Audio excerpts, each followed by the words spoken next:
serious. Anything I can do to support you, let me know. All right, got it.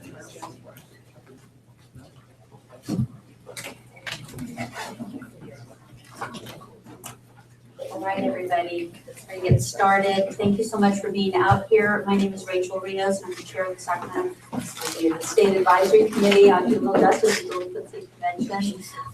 And we are here today to hear from the public. We are very appreciative and happy that you have taken the time to come out and talk to us today. I want to talk a little bit about our mission and why we're doing this. But first, let me just go over a couple of logistics. The restrooms are towards the back where the exit sign is, and you do need a passcode. It is posted by the door so that you'll be able to access the restrooms. We do ask that you fill out a public comment card and submit that to Nicole Woodman, who is sitting right here. Nicole, there she is. So if you'll please fill out your card. She will call your name up when it's time for you to speak, and we ask that you use the microphone so that everyone will be able to hear you. Each speaker will have 2 minutes, and she will raise something to let you know when your time is up. And we really just ask that so that we have time to hear from everyone. There may be questions that the members would like to ask of you. They will raise their hand and I will acknowledge them and introduce them to you. We'll actually do a round of introductions so that you know who is on the board here, the committee here. And the meeting is being live streamed and it will be available for you to view at the SEC's website.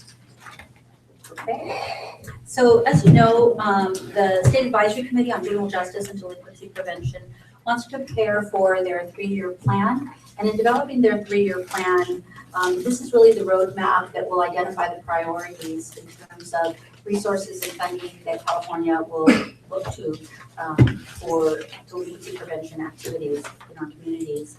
So it's really important that we hear from the community, that we hear your ideas of what those priorities are. We value your input. What are we doing well? What do we need to be doing? Where are the gaps? And how can we best provide the services to those that are most in need? So with that, I want to go ahead and first just ask that our members do a quick round of introductions. And we'll start here with Chief. Yes. So I'm Susan Manheimer, the police chief for the city of San Mateo, prior juvenile division commander for the San Francisco Police Department, and the representative and past president of the California Police Chiefs Association, and just appointed as the chair of the International Association of Chiefs of Police, Juvenile Justice and Child Protection Act. So I am taking notes from all of this, and you can bet some of that will reach our agenda and scope of work on the national level of chiefs of police. So thank you. And I'm just Dr. BJ Davis, and all that. Dr. BJ Davis, I'm the executive director of Strategies for Change, and I'm also a past ex-convict from the Department of Corrections. I actually spent time on the other side of this. The agency I work for is probably the largest provider of reentry services, offender reentry services in Sacramento County, as long as we have a very, very active youth program. We work both in our agencies, and we're in 6 schools, a couple of continuation schools, and we work actively with probation. And so that's my contribution. Thank you. And I'm Rachel Rios, I'm the chair, and I am the executive director of a nonprofit organization here in Sacramento called La Familia Counseling Center. Prior to La Familia, I was the director of the Division of Juvenile Justice. Good afternoon, Michelle Brown. I'm the Chief Probation Officer of San Bernardino County, and I'm also a member of the Board of State and Community Corrections. Hi, my name is Sharon King, and I work in compliance and ethics in corporate America, and I've also worked with youth who were in a facility, a lockdown facility, and who were addicted to drugs and alcohol and had issues with molestation.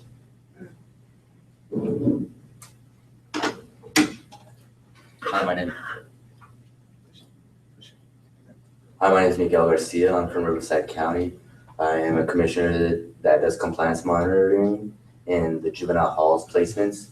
As well, I'm the former National Youth Chair through CJJ and now current Western Regional Rep through CJJ as well. I work with multiple nonprofits named ARC as well as WASHMA, which does foster youth intervention and reentry programs. Thank you. Good afternoon. My name is Ramon Lejan. I'm a youth mentor back home for the Coachella Valley Youth Leadership Mentorship Program. I'm also going to be a new student at University of Riverside, or University of California, Riverside. I'm also a member of the Anti-Recidivism Coalition and, formerly incarcerated as well within the Department of Juvenile Justice for 3 years. So that's all. Hi, my name is Ken Mendoza. I just started a new position at ARC. I'm the policy coordinator for ARC. I sit at this committee. I also sit at a committee at the Board of County Supervisors and Youth Diversion Committee. I'm formerly incarcerated and college student.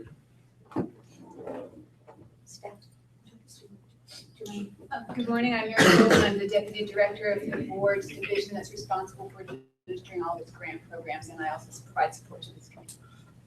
Thank you all for being here. My name is Katie Howard. I'm the Executive Director of the SCC. I'm Nicole Woodman. I'm staff for this committee. I can't believe only one of you wants to talk, so please fill out your card. All right, see who's got a stack.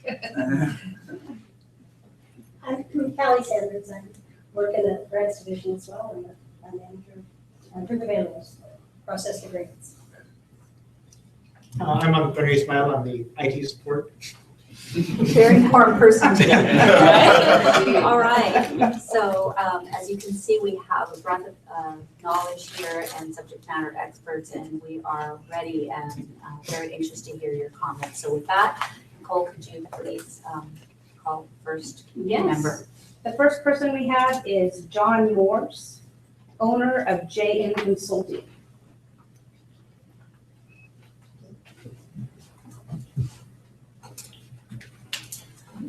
Good afternoon, everyone.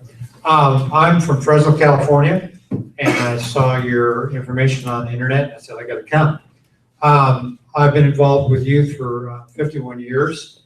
I formerly have been involved in starting a charter school in Southwest Fresno 8 years ago. So we're in what was designated, I think, the worst place to live in California. We have everything that you deal with here in the state, and we're seeing some tremendous things happen in our school there. Also adjunct faculty at Fresno Pacific University and Fresno State University in criminology, and I've also been involved with Les Trichet. Do you know him, Dr. Davis? Okay, and so Les Trichet and I are colleagues, and what we're trying to do is we're trying to get a foothold in Fresno, where we live, with the approach that we've learned with Dr. William Glasser. Anyone here familiar with Dr. William Glasser? Dr. Davis says. So Les Trichet, in his work at the California Institution for Women, had a study that was done on his program from 2007 to 2012. The cognitive approach that we use based on the choice theory principles, after they ran the numbers, the first time they ran the numbers on that 5 years, they got a 0. They said it's impossible, it can't happen. They were right. They redid the numbers and they got 2%. So now what we're doing is we're taking that evidence-based information and we're trying to get the word out of what we want to do, especially in Fresno, but other areas as well. I also do training for probation and also for sheriff's departments, and I've been introducing some of those principles and ideas to different chiefs and different individuals in the area. So I would like to get feedback and information from you who are in the heart of what you're doing. I also do training in San Mateo. I've been there for the last couple of years. So I'm looking for some help because we have something that works and I need some guidance. So thank you for your time. I appreciate you. I love what you're doing. It's necessary. Keep up the good work. Thank you. Thank you. Next, we have Daniel Mendoza, youth advocate from Milpa. Hello,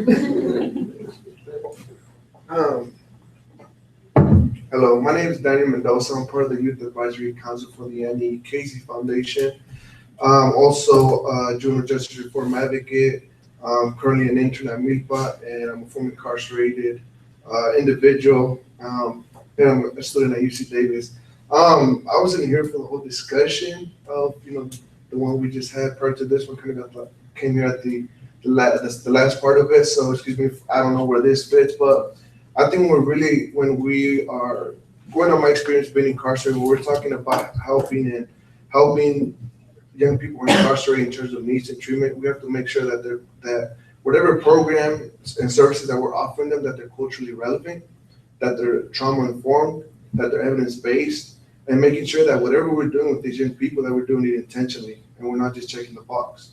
And I think what's equally important with helping young people who are incarcerated while they're in there is finding a pathway that allows them to not only get out, but stay out. Because I think we often get so caught up with the now, that we forget about the after. And if we're really trying to, help the young people out, we have to think about the aftercare, making sure that we're investing and involving community, and that we're engaging family, and that, and I think that we can not include them in the process of helping young people out. So, thank you. Thank you. Next. Next, we have Franco, intern from Milpa. How you guys doing? Thank you for having us. My name is Christian Franco. I'm here in the Sacramento area. I'm serving as an intern right now for MIPA, Motivating Individual Leadership for Public Advancement. I've also worked in collaboration and internships as a member of ARC as well here in Sacramento. One thing that we keep seeing with all these organizations in this area, whether it's Salinas, whether it's in the Bay Area, whether it's here in Sacramento, but most importantly here in Sacramento with the youth, is transitional housing. We're going into the juvenile halls, we're going into the DJJs. I'm formerly incarcerated as well. I was there when it was formerly known CYA. And so as we go back to these places and we talk to the youth and we talk to the families of the youth, one of the things that keeps coming up, I know at the ARC office, a lot of the phone calls are always from parents that, my husband, my boyfriend, I can't have them back in the house. What can we do to get them into some transitional homes, some assistance? And then oftentimes when you do see these youth that have been incarcerated for a while or are looking to seek something different, something better for themselves, that are enrolled in college courses or are GED high school graduates, they don't have no work experience and they definitely don't have nowhere to stay. So how do we support them? How do we keep that advancement moving in the right direction when they get home and then they're right back to square one? Because the most important thing is where you're gonna lay your head at, what you're gonna eat, whether you're safe. And so this is a big issue. I think when we talk about Prop 47 and all these Prop 57, all these propositions that are going on, all these bills, the funding needs to be directed in this area. We need to be the leaders in this initiative. And so anyways, thank you. Appreciate you. Thank you.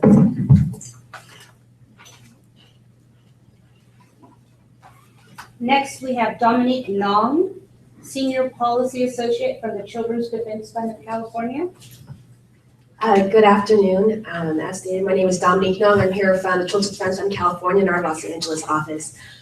First, I want to thank you all for holding this listening session, because what it shows to me is that you're representing a shift in who you view as experts in this field when you're trying to figure out how to provide and build the most effective juvenile justice system. It is really looking to the community members, to system impacted people as experts, and I just want to thank you for that, and also hope that you continue to do that in the future. Again, this is a 3-year plan. I hope that you plan out and publicize a very transparent process so that public input is provided not only today, not only at the listening session in September, not only in the survey, but also to come back to see draft of what you've done and provide input as well.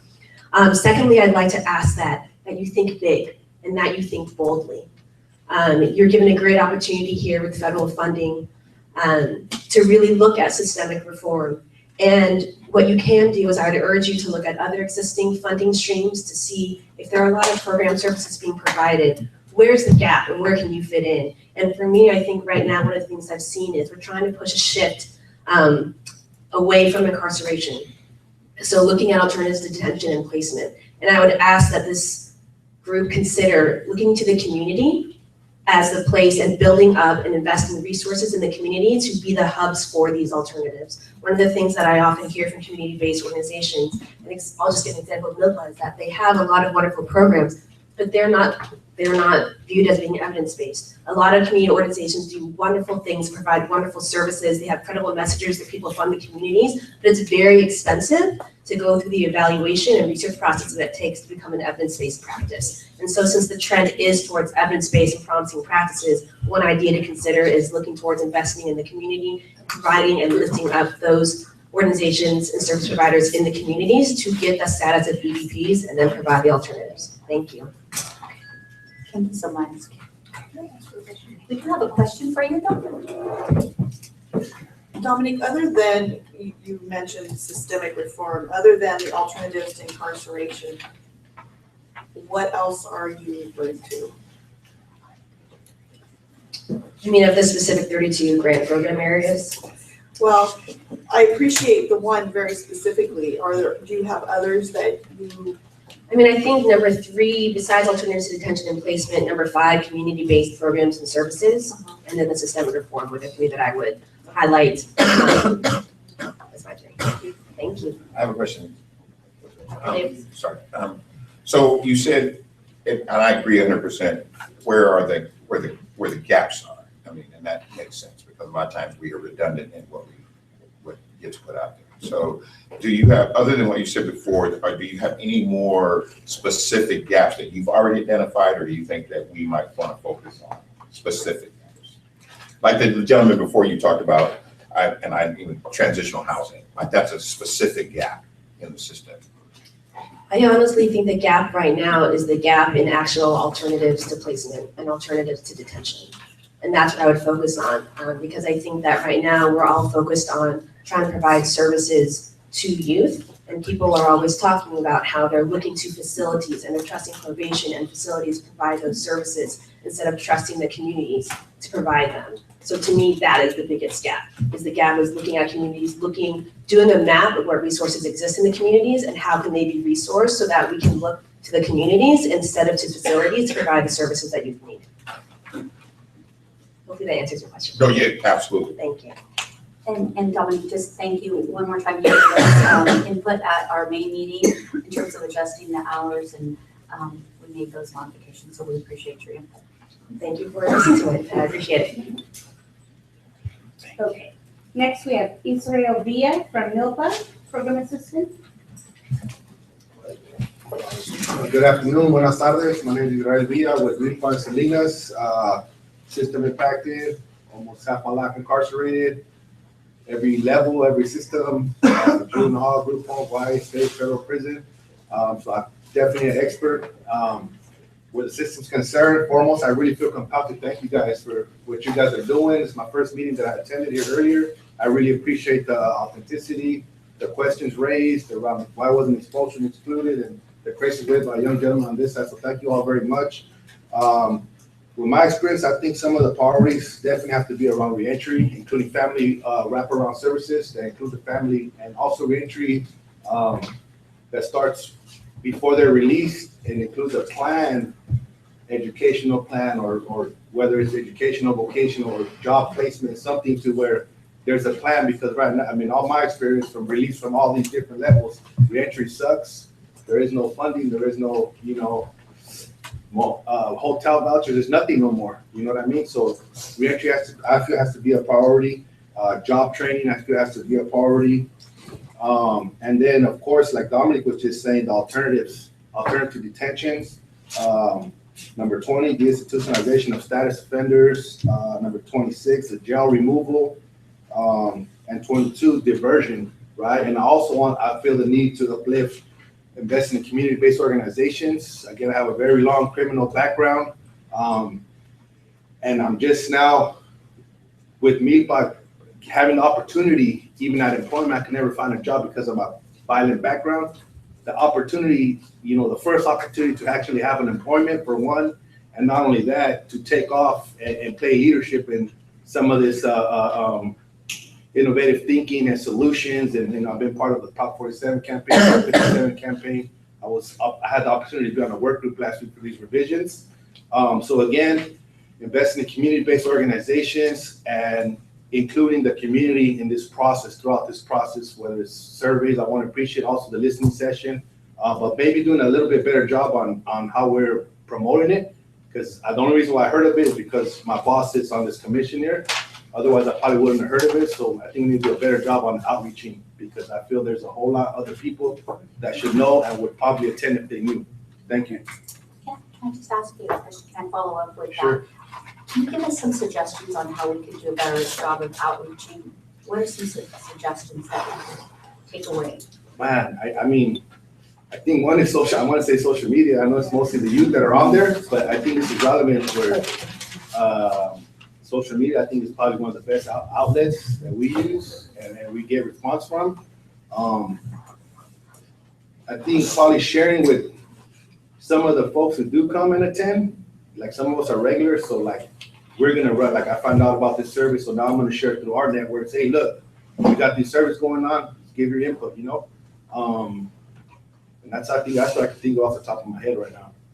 Thank you, we appreciate it. Chairman, does SACJ have a Facebook page or anything that they can follow up on? We have a BSCC Facebook and Twitter, but I think we could probably create one for SACJ. That's a great idea. Let's look into that. Good idea. Thank you. Thank you so much.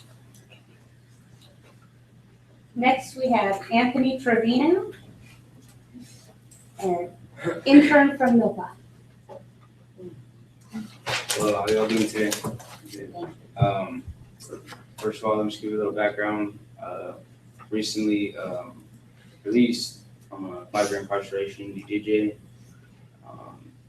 Haven't been home for too long, but I just wanted to piggyback off one of my colleagues said about the aftercare and reentry. That's one of the big issues right there. That there needs to be more of that transitional housing or some type of something to better help our youth that are reentering society and to ease that stressful period and help that recidivism.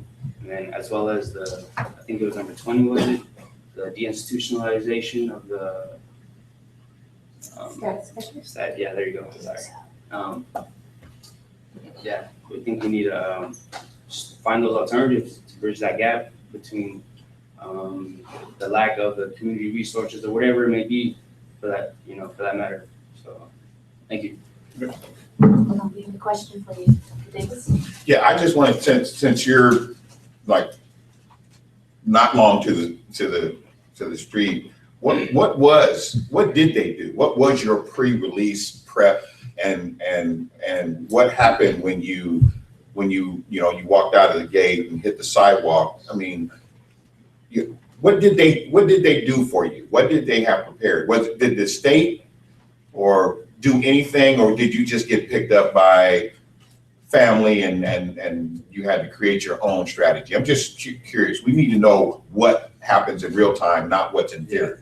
Okay, so for the most part, it was all, there wasn't really too much resources. I mean, they give you, a pamphlet here and there about, but they don't really give you that direct pipeline that plugs you in with those, cultural, based and community organizations that help you, understand, what's really going on and what's needed. And for the most part, I had to do it on my own. It was really, it was a struggle, and as a matter of fact, the ARC, Scott Budnick, and I was trying to touch bases with them, and they're all the way up here in Sacramento. I'm from Salinas, so they put me in touch with me, but like, give Juan Gomez a call. Maybe he can guide you and direct you, and it's been. If you don't get picked up by that, then you just really just kind of got to try to create your own hustle. Yeah, I mean, you got to pretty much for the most part figure it out on your own. As far as reentry, they ask you of your own plan, what you have situated, but they don't have that gap, that bridge right there. So. I like to say, just simply say, welcome home, Anthony. I know you say you spent some time away, and we can share similar experiences, but I know that it's probably a big deal, and for you to be, coming back and straight into these kind of discussions is a great deal, being that you have fresh of what's going on, and it sounds like not much has changed since I broke out, that was a few years ago. So, Thank you. Thank you.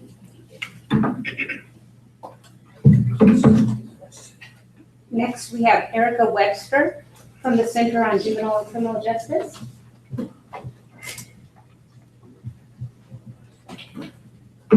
Good afternoon, everyone. My name is Erica Webster. I work with the Center on Juvenile and Criminal Justice. I was trying to hop into your board meeting in and out so I'd have a better idea of how to comment, but basically what I would suggest to this board when considering how to invest these dollars is to reinvest in our communities that are most impacted by the criminal justice system.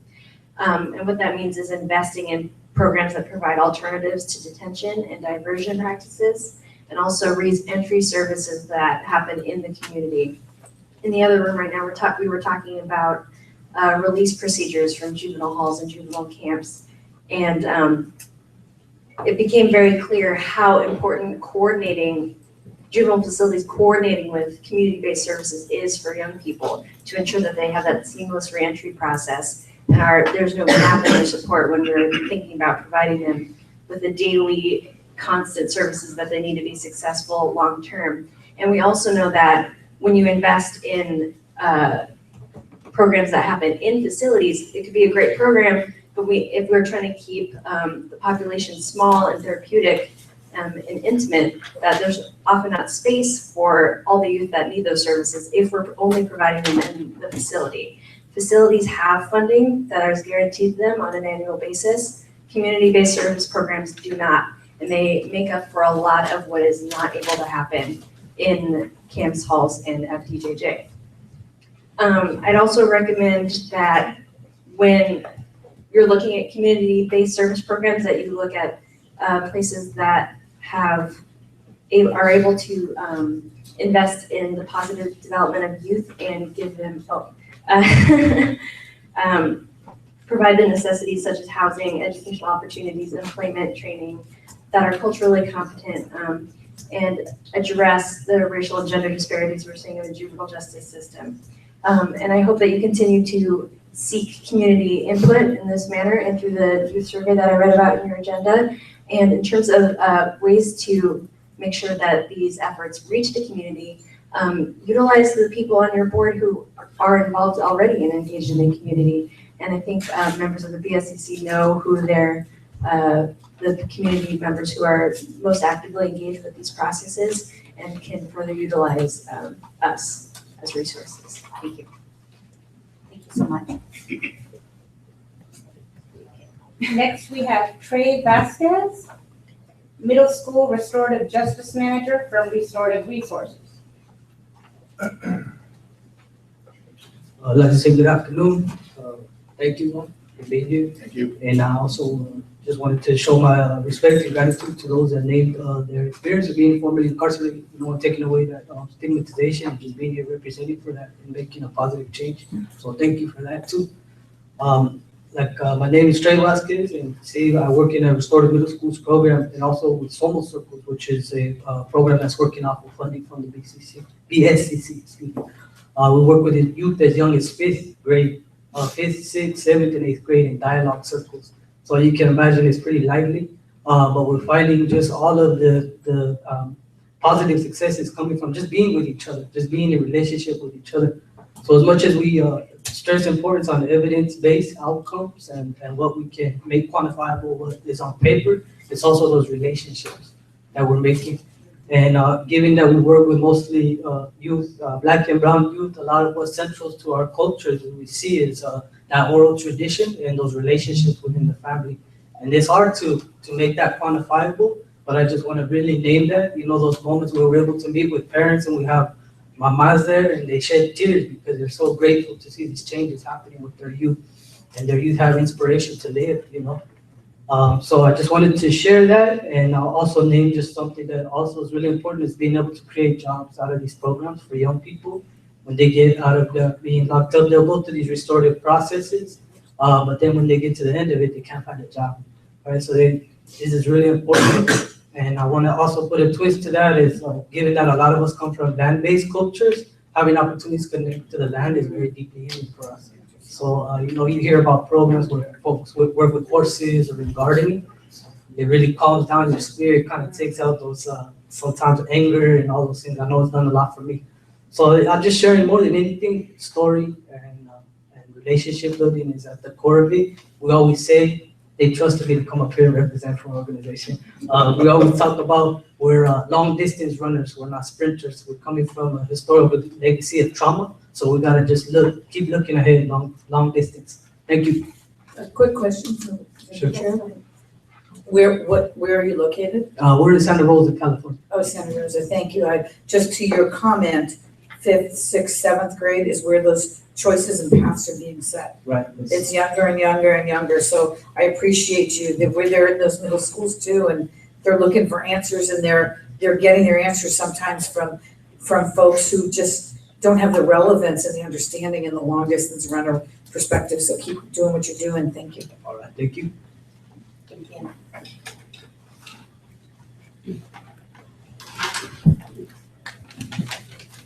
Next, we have Michael Rizza, advocate from the Anti-Recidivism Coalition. Hello, everyone. Something that I would like to announce would be the education inside the institutions. When I was formerly incarcerated a month ago, I was in DJJ. It took me a long time just to get into Coastline Community College. I obtained my GED while in juvenile hall. When I went to Chad, the DJJs, there was the only vocational schools public programs they had was forklift and food handling. That was it. I was under the impression that I was going to be able to go for welding, barber school, anything that will give me a large vocation trade. I went there. The school's there. It's kind of simple. They give you a packet and they say do the math test, do this math, but it's usually just freshman math and it's repetitive. I came home. I was so thrilled to go to college and enroll myself into school.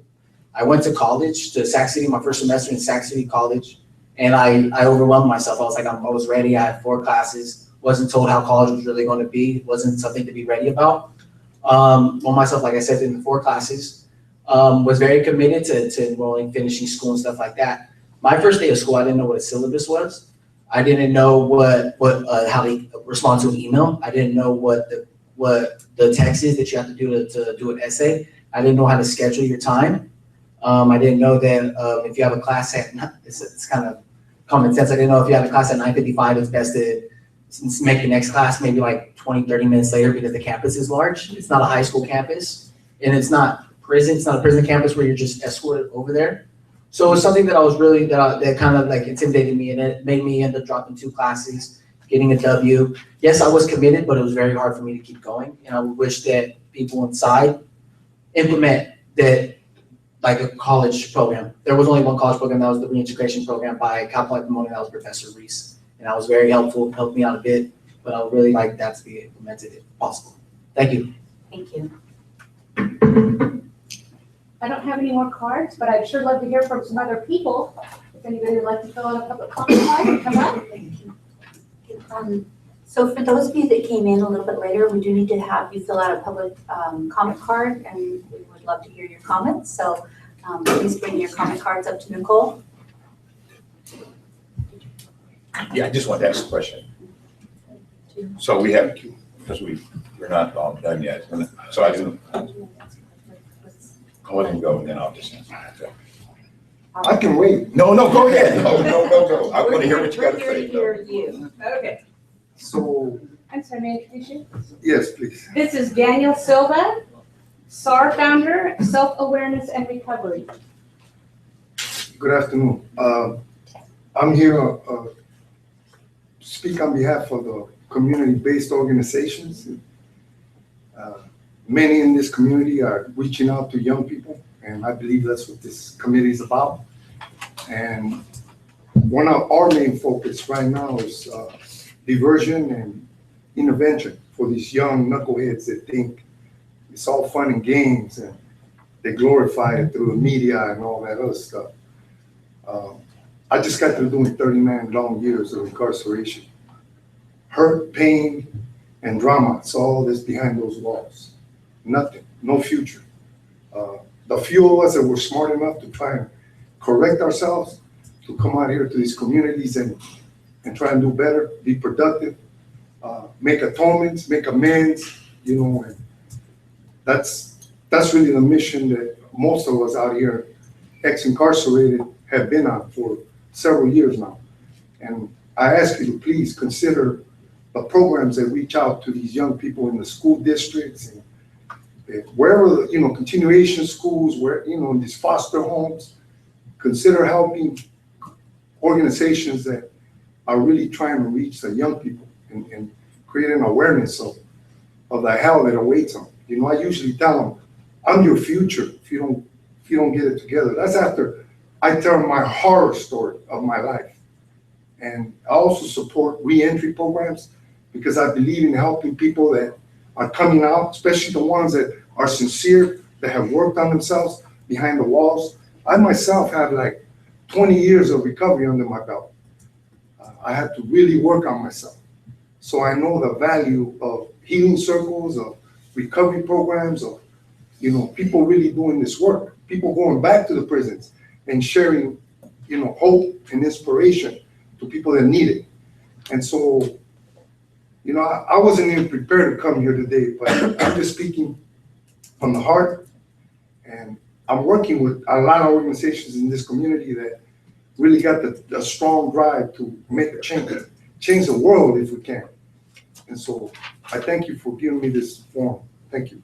Mr. Silva, before you sit down, let me just say that Daniel Silva and Victor Malin made a presentation just yesterday to our Sacramento County probation department. And so I reminded them about our listening session, invited them to come and talk. But can you speak a little bit about the needs that you and Mr. Malin presented to the Juvenile Justice Commission yesterday that are needed for young people who are coming out on probation? Housing, jobs, main struggles for a lot of people, and even for ex-incarcerated. You know, I did a year of struggle of my own, and I know how it is. And you know, it's important that we set something in place. You know, really be of more help to people coming out of juvenile halls, people coming out of YAs, people coming out of prisons.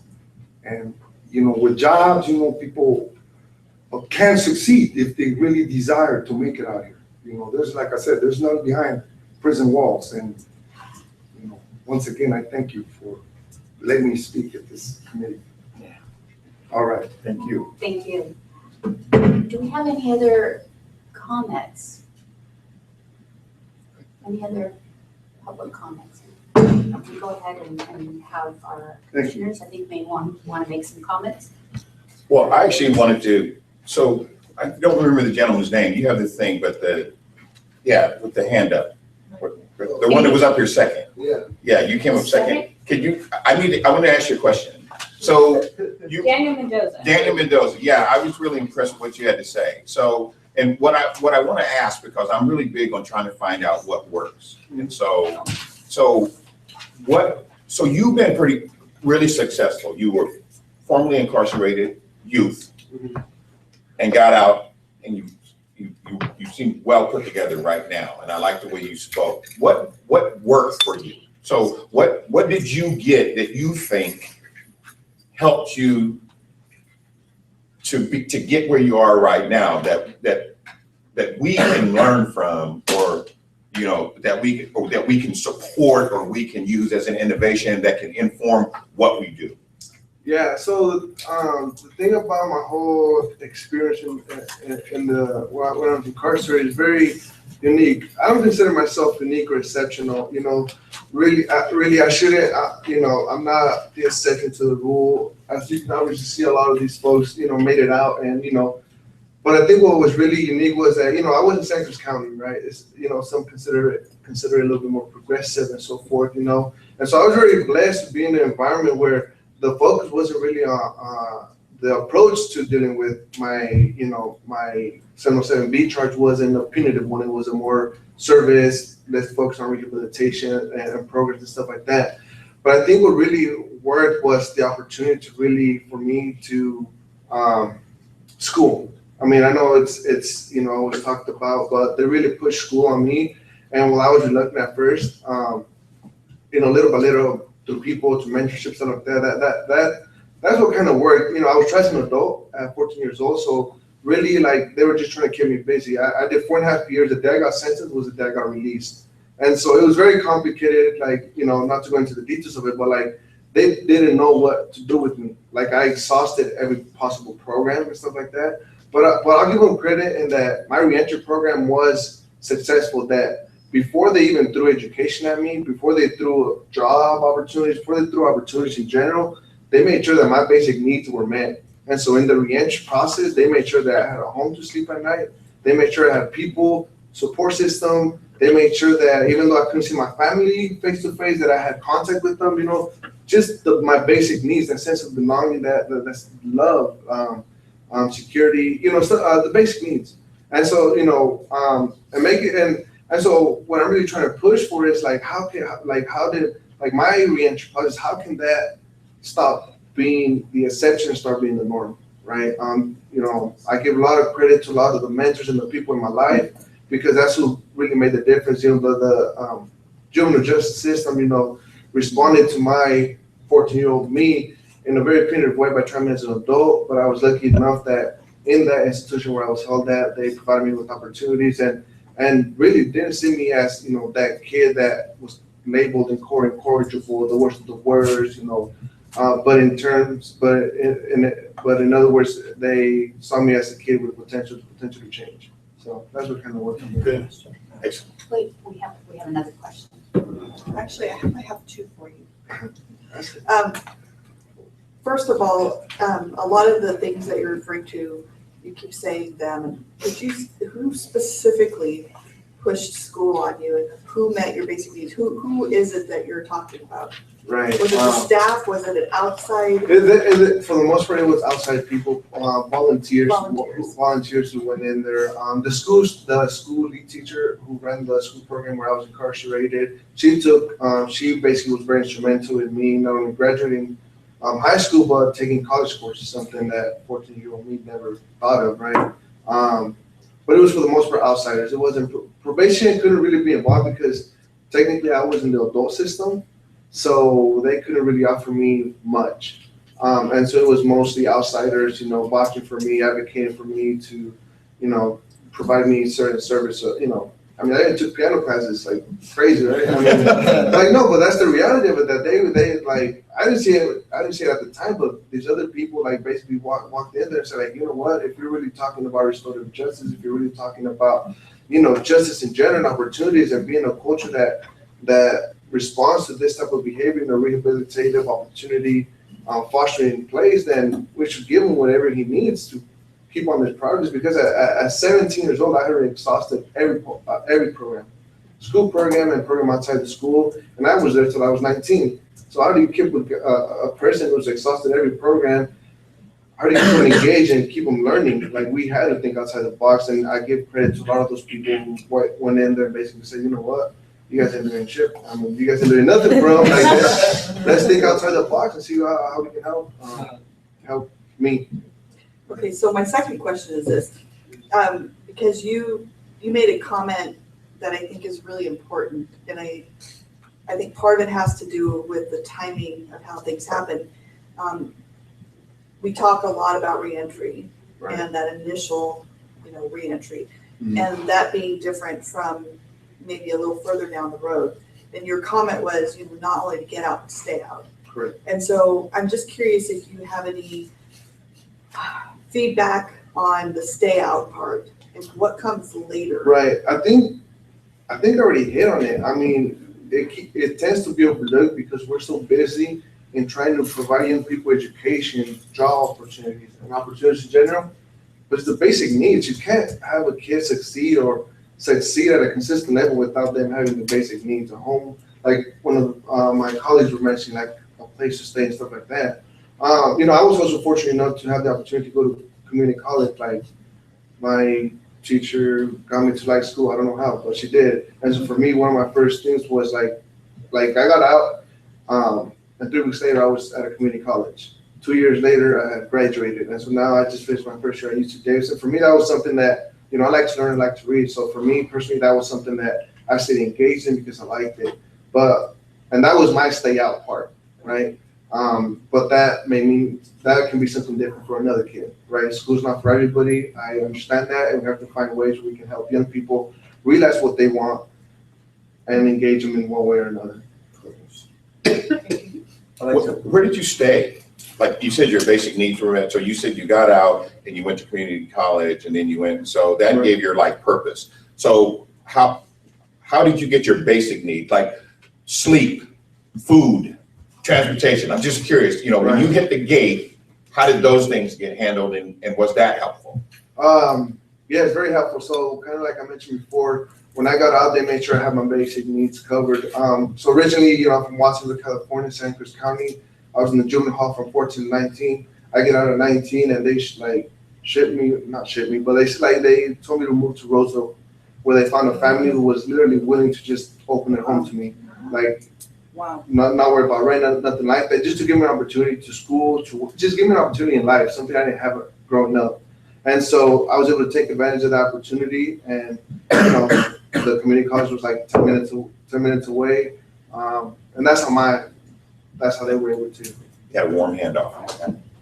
You had a question? Yeah, I was just gonna say, I don't know if it's our jurisdiction or our ability to do so, identifying CBOs prior to youth releases or youth being released, so they can, you know, I know in one of the work groups I was in, somebody had mentioned bringing in CBOs so they can work with the youth within the facility and then transitioning out with them. Identifying that and maybe creating a list of different counties. I don't know if that's something we can do, or is that within the county? I'm not sure if it's something that we, the BSC, can do, but I do know that there should be a directory of county agencies, or at least there used to be, that was published, that in every county it would show different organizations, and maybe what we can do is look into that and see who is doing that. It sounds like what you're saying, that sounds like a great project for someone, especially for to identify organizations in every community that are youth friendly, especially friendly to young people or adults who are formerly incarcerated. So. Right, and another thing too is that figuring out ways for, like, for instance, young people convicted as adults, and for young people that have a record that can't be sealed, kind of developing something so they can, you know, understand that. And, you know, because the truth is, a lot of these young people, including myself, coming out and having a record, it's almost impossible for us to get a job or a good, decent job, right? So what is the alternative? For me, in my case, was school. You know, if it wasn't, I mean, thankfully, education doesn't do any background checks, and that was my outlet from my reality, and it also supplemented my financial need to a certain extent. And that's how I was able to supersede some of the struggles that come with formerly incarcerated. And I think that's something that we need to identify, and especially in my county, it seems that, you know, we're sending far more youth than it seems like any other county to adult court while they're still juveniles. You know, so imagine that, living the rest of your life with a criminal record and not being able to supersede that. That's a really good point. Go ahead. We just quickly say that I know that there was an initiative in California called Ban the Box, and I don't know if it moved forward, but so that it would you could not ask that question in the job application. Of course, you know, employers still have the right to do a background screening, but not before. So you would, you know, be able to at least present yourself and have that chance with that employer. I don't know, but that would be great to get some feedback on whether or not that bill was passed, because that was certainly something that would help young people as well. So, if you wanted to make a comment. Yeah, I, not necessarily to this young gentleman, so I didn't want to take his Thank you so much for all your comments. Thank you. for coming back. I Very appreciate it. impressive. Thank you for all you've shared. One of the things that we have done, and I don't know if it's our county or all probation departments, but in our CCPs, which were the Community Corrections Partnerships mandated through the original realignment, where each county got X amount of dollars and were statutorily mandated, although I think LA County somehow decided they weren't going to do it. But for the rest of the counties, they were given X amount of dollars to do exactly that: reentry, rehabilitation for those reentering each county.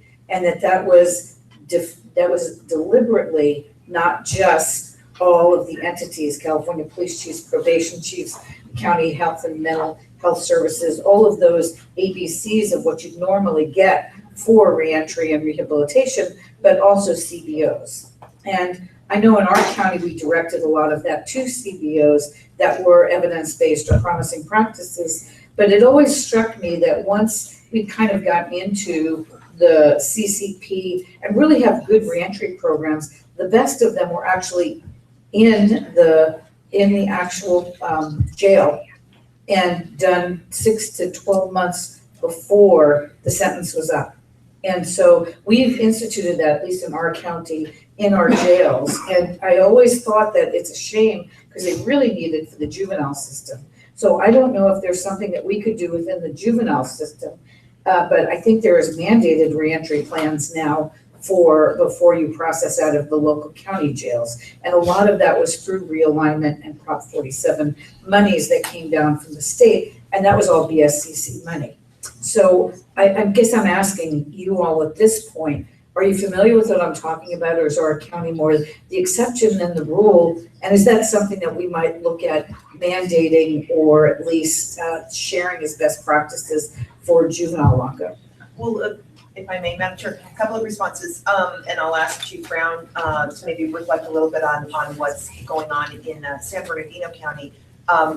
Mostly what you've described with respect to San Mateo County, well, it's certainly accurate with respect to San Mateo County. The basic structure that you're talking about does exist in all 58 counties. So there's a community corrections partnership, the membership of which is essentially outlined in statute. You're right, Los Angeles does it a bit differently. They have some different membership on their CCP, which they call by another name in Los Angeles County, but they still have those responsibilities for determining how to allocate out the public safety realignment money, which across the state is a pretty large sum of money. And so the whole sort of thrust and philosophy, if you will, with public safety realignment is that it should be locally determined what those priorities are. So at the level of detail that you're reflecting about, huge emphasis on in custody reentry services 6 to 9 to 12 months before somebody's released.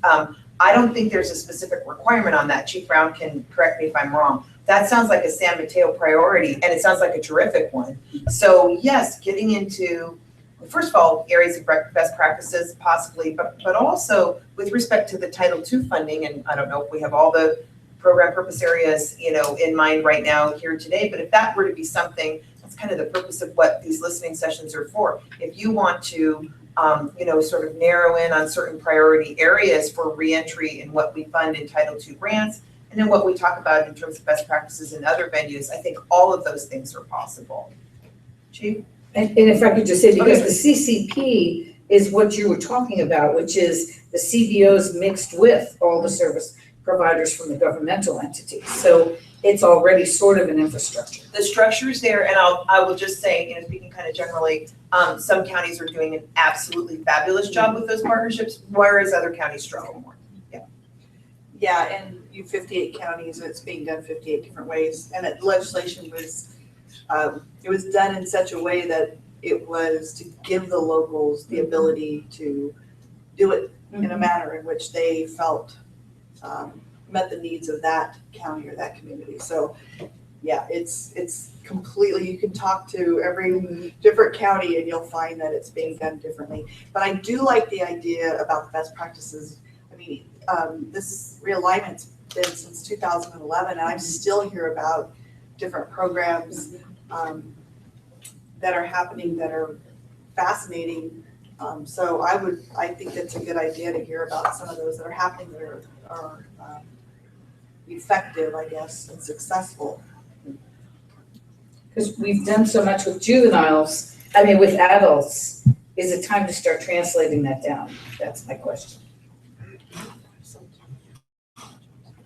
So I do want to recognize that we have new members that just joined us. Can you introduce yourself? Yeah, good afternoon. Buenas tardes. My name is Juan Gomez from Milpa, based out of Salinas.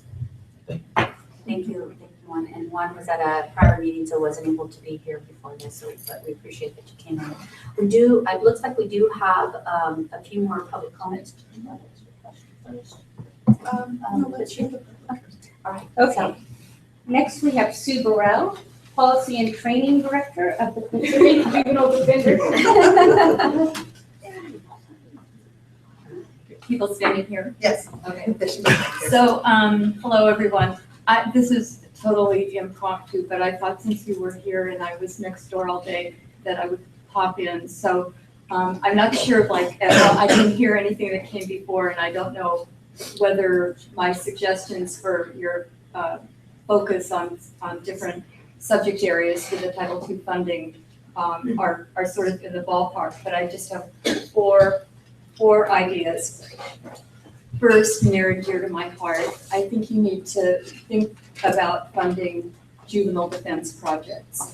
We are, speaking as someone who works with juvenile defenders, one thing that's very clear to me from working with the Pacific Juvenile Defender Center is that there are 58 counties, and while there are a lot of resources in the big counties, many counties in the state are severely under-resourced with respect to the system for juvenile defense. And that means that the lawyers that represent children in court don't have enough training, they don't have appellate support, they don't have the knowledge of how to really link young people with resources that can help them to succeed in their lives. And this makes them an unequal partner in the justice system. It's an adversary system.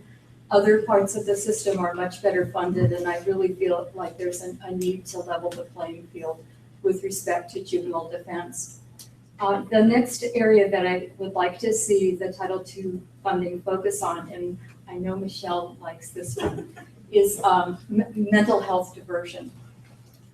We have so many young people coming into juvenile halls and penetrating further and further into the system, winding up eventually at the Division of Juvenile Facilities, who really, if we had recognized their issues at the very beginning and had gotten services for them, they wouldn't wind up in long-term confinement. And I think it's something that the adult system is starting to pay more attention to, and I think that it's an area ripe for attention with Title II funding.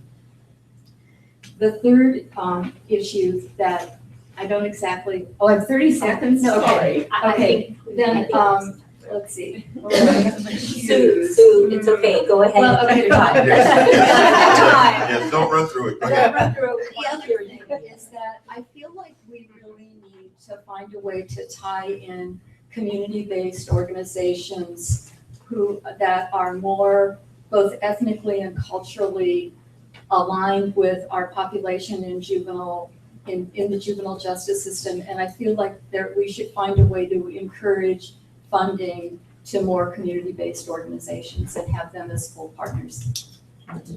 Should I do the last one? Yes, please. Okay, so the last one is, this is more conceptual and intellectual, so I'm not sure how exactly to say it, but we've been reading for years now about what is involved in healthy adolescent development, but there is not really an alignment of how our programs that we, or our court orders that we impose on young people align with adolescent development. And so maybe one thing Title II funding could do is to entertain some projects that really try to focus on adolescent development and the kinds of things that we ask young people to do.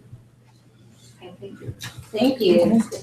Thank you so much. So I just wanted to say that your comment about mental health is so important. When I was at DJJ, it was always surprising to me and alarming that 40% of the youth at that time had mental health issues, and most of them we were diagnosing when they got to us. And we know that that didn't just happen when they came to us.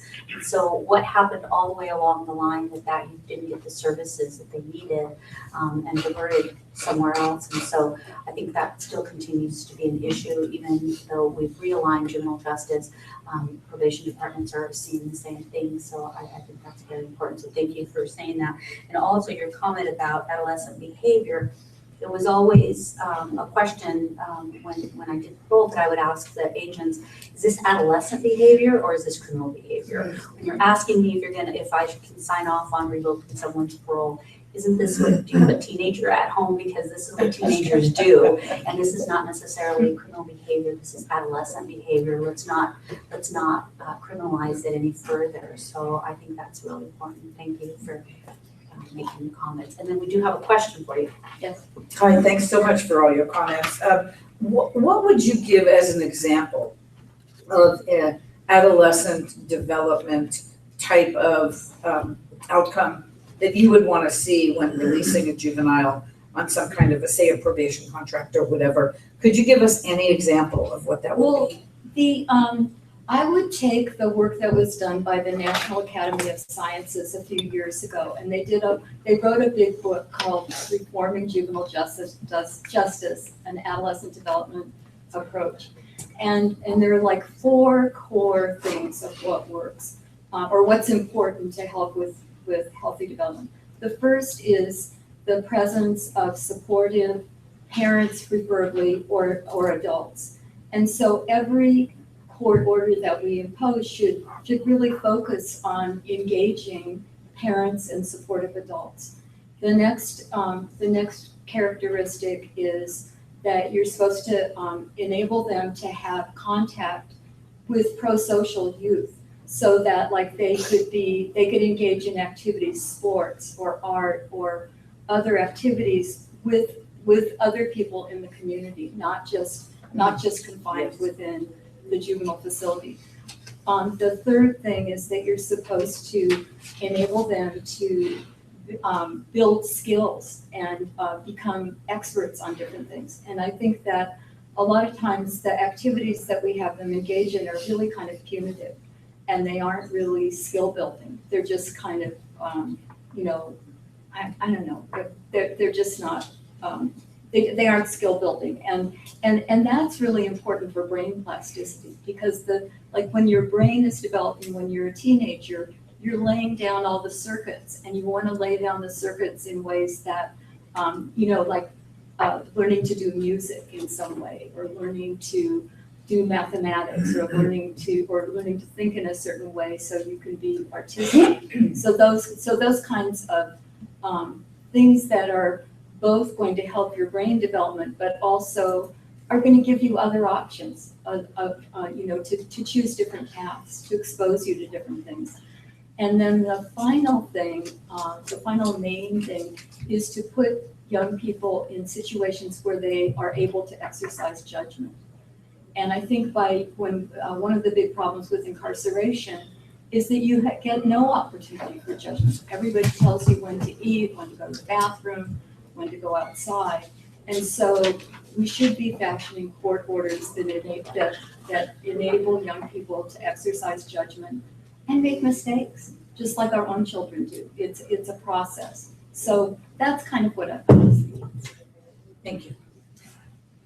I have another comment for you. Obviously, thank you for bringing up the mental health issue. That is a huge issue for me, and I'm hopeful that this year we're going to be able to make some impact on that. It's interesting. We were in Washington, D.C. this last week at the Coalition of Juvenile Justice meeting and the national meeting on the SAGs, and they one of the breakouts that they had was in regards to the court orders. I'm not sure what state the sample court order was from, and they redacted a lot of the information off there. But they had us kind of go through an exercise of, pretend you're the kid, how do you react to this? Pretend you're the parent, how do you react to this? Pretend you're the PO, how do you react to it?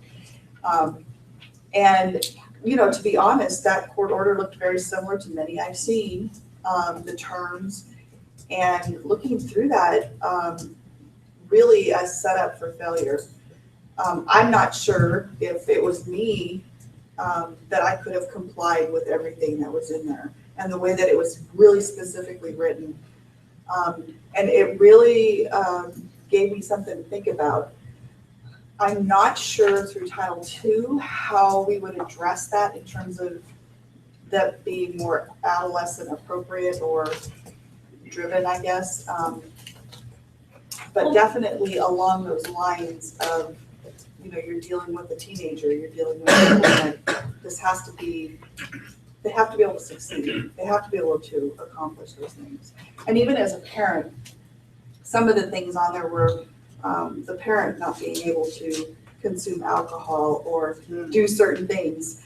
And I was thinking, wow, as a parent, I didn't do this. Why am I being punished? You know, there was just a lot of stuff in there that I was, I guess, surprised on one hand and not surprised on the other. So I'm glad that you brought that up, but that is an issue that's being talked about at the national level. And I think you could in your RFP and an invitation for projects, you could like have that as a focus area, because it encompasses a lot of things. It's things like I was talking about, and it's also the court order. You can, like, maybe a project could be to design a court order that is more understandable and more realistic in terms of what we can expect young people to accomplish.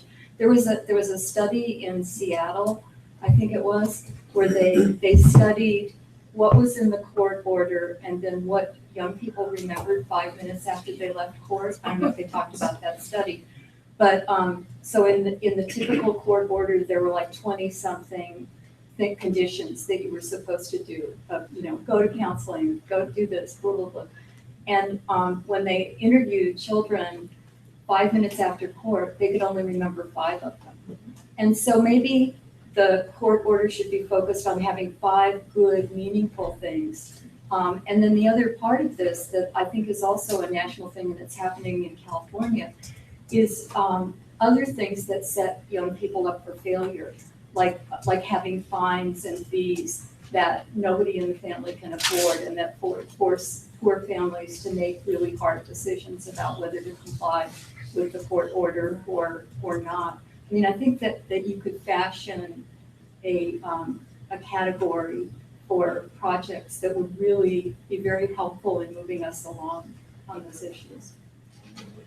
I appreciate so much what you just brought up. That, you know, somebody spoke earlier, they said that we should be bold, that we should be big, and that we should be bold, that we should do something different. And I never, you know, as a person with a doctorate in clinical psychology, I never heard anybody put adolescent development the way that you did as it relates to in a criminal justice context. I've never, this was so, I felt excited and stupid at the same time. Because I just did it, because I was like, she's right. Because brain development, adolescent development, moral development, problem solving, schema, synaptic, all of those things are happening. They are going to happen regardless, and we can either reinforce that in a positive way, or we can just act like it's not a thing, which is a lot of what we do, is we cope by avoidance. So we just don't deal with it like it's not something that's happening, and we continue to do these kind of redundant things that don't work. And, you know, even though we do feel good because we have these meetings, but recidivism stays the same. I always tell people all the time, if recidivism is 65%, and it's been 65% for the last 10 decades, something's got to be not working. You know what I mean? You got to acknowledge that there's something wrong with the system, and we're just missing it. We got good intentions, but we're just missing it. And I think this piece right here is something that is really important. It's really important. As a parent, I absolutely understand child development and problem solving and making mistakes and building, and my kids now are doing well, and seeing how they developed and made mistakes and had to learn certain things a certain way. And I had to be empathetic and understanding and provide feedback, but I didn't beat them up all the time or punish them or stifle them by having them do non-directive things or redundant things that really did not stimulate their brain development. You know, I mean, and so you're absolutely 100% right. I don't know how we do it. It sounds like a really tough lift because we'd have to be really creative. But I think that what you just said is something that would be big and bold and different. And so I appreciate that very much so. Thank you, Sue. Madam Chair, I have one new speaker and one prior speaker who wishes to provide additional input. Love to hear it. If that is permissible, if anybody else wants to provide additional input, if you would please just fill out the comment card in the back because we're keeping track of who's speaking. So now we're going to have Dominique Young from the Children's Defense Fund of California. Sorry, hi again. I know I'm cheating, but public comment's over. And honestly, I was inspired to speak because in listening to your questions and how detailed and specific they were, you could tell that there's a commitment on your part. So I wanted to give you a specific answer and more information to follow up on the bold movements that I asked you all to think about. I had originally asked and identified a funding gap, which is really trying to invest in community-based organizations, and to do so in order to really downsize the system. If we're thinking about minimizing juvenile contact with the system and minimizing and making sure that institutionalization is the last resort, we have to build up our communities. And so I just wanted to give you one example concretely. There's an organization called Fathers and Families of San Joaquin there in Stockton, California.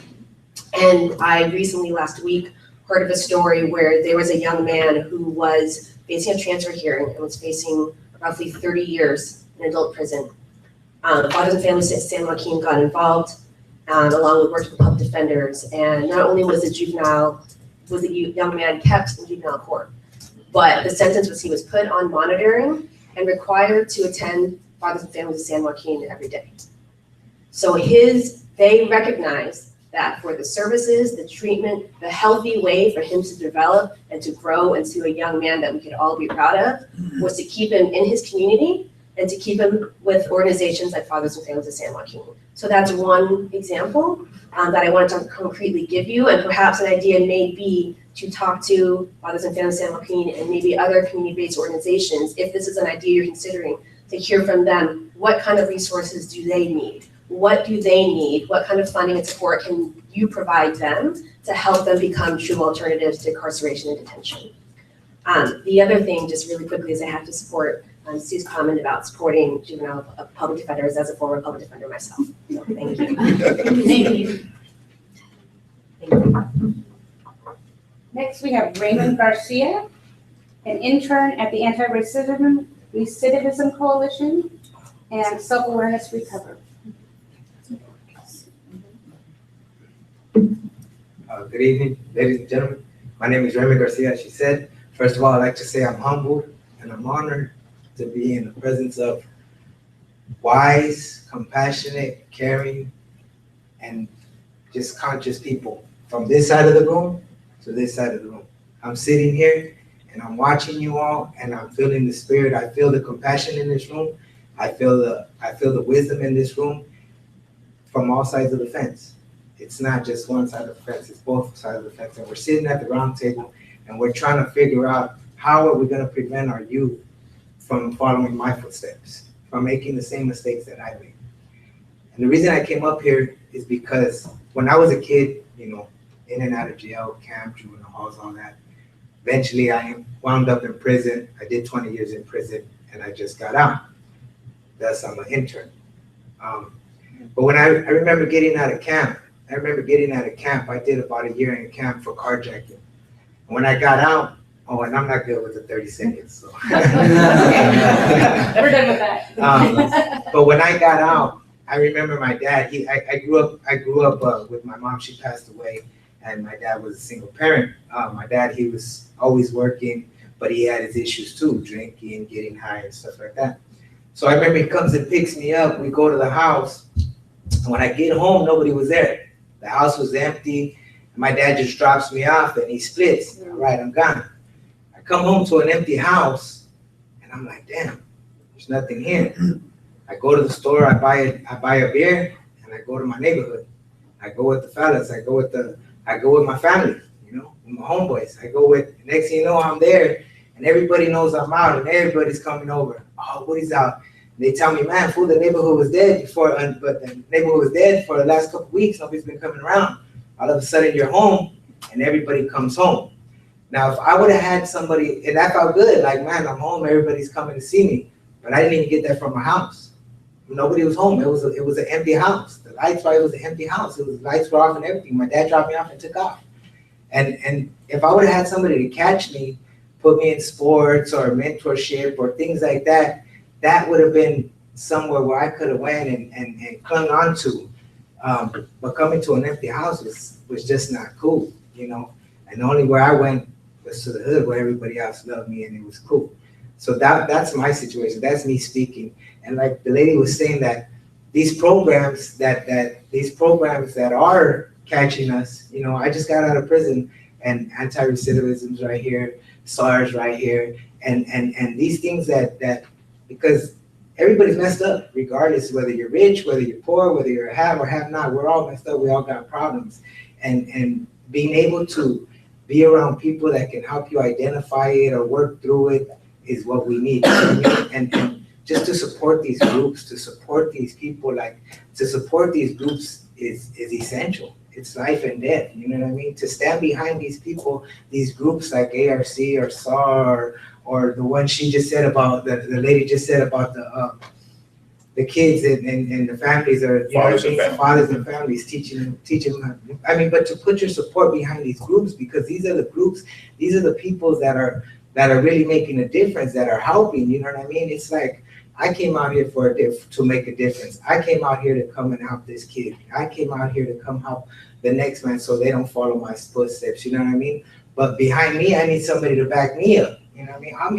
I'm here to do the work. I'm here to identify. I'm here to, you know, stretch my hand out because, you know, with my story or whatever I can give, they might be able to resonate with me and grab my hand, and I might be able to pull them out.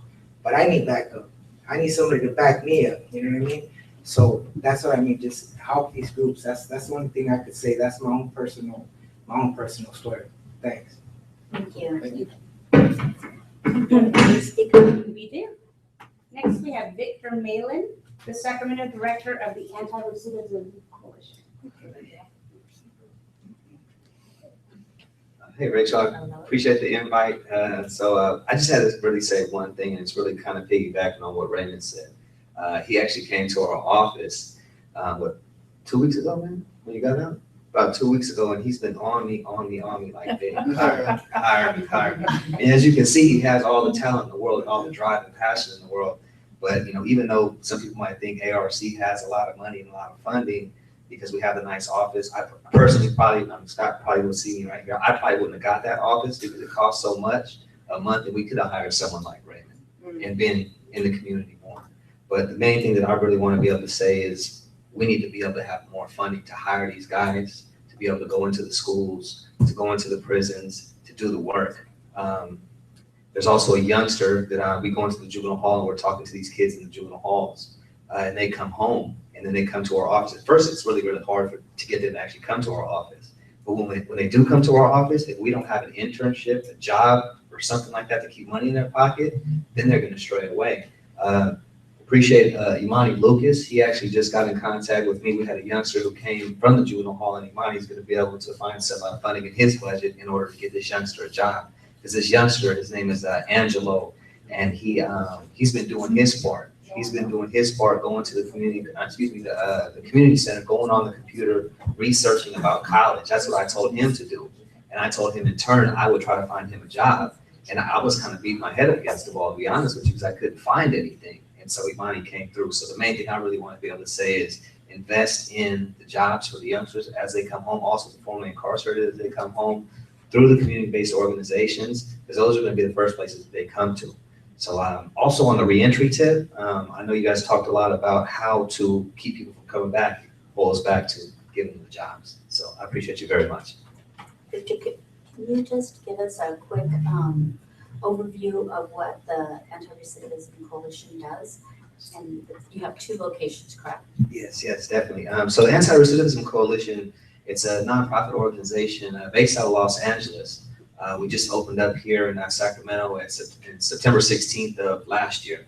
ARC is basically a organization full of formerly incarcerated individuals. We try to provide pro-social circles for those individuals, also give them opportunity to tell their stories to policymakers. And,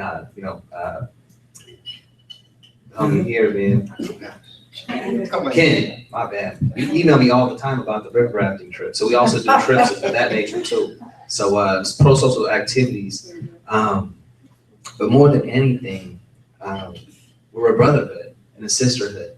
And we also go to the policy makers. So I actually just came from the state capitol today in order to speak on behalf of ARC. My bad. Sometimes you forget things. But definitely ARC is something that wasn't here when I first came home. I came home in 2004. And I just came home to my mother, my father, by the grace of God. They were still living and had a place for me to stay. But now ARC is a home for formerly incarcerated people to come home to. And we want to be able to provide the services and resources to them. But until then, we can just provide the love. So that's kind of a summary of it. I have a question. So thank you so much. And my commendation to you and the organization and all you're doing. And, you know, it struck me as most everyone was talking and that everyone wants to belong. They want to belong, they want to be social, they want to be contributors. There's so many obstructions that get in the way in a person's life path. What would you, or any of you really, have to say to a youth if you had 2 or 3 things that you could do within youth programs? And I'm talking about the younger youth. So I get the jobs, I get reentry. I mean, I think those are the things we really got to dig our hands into as we do our work here. But for all of you who are now young or older adults who have gone through a path that you're hoping others don't follow, are there several? Because scared straight we know doesn't work, right? We know that's not evidence-based. In fact, I think we were talking, the probation chief and I, that there's proof that it doesn't work. So what is it that we would take from your journey for kids, and is there a way to bottle that? Definitely, I think, you know what we're up against with the youth, we're up against, you know, the mainstream media.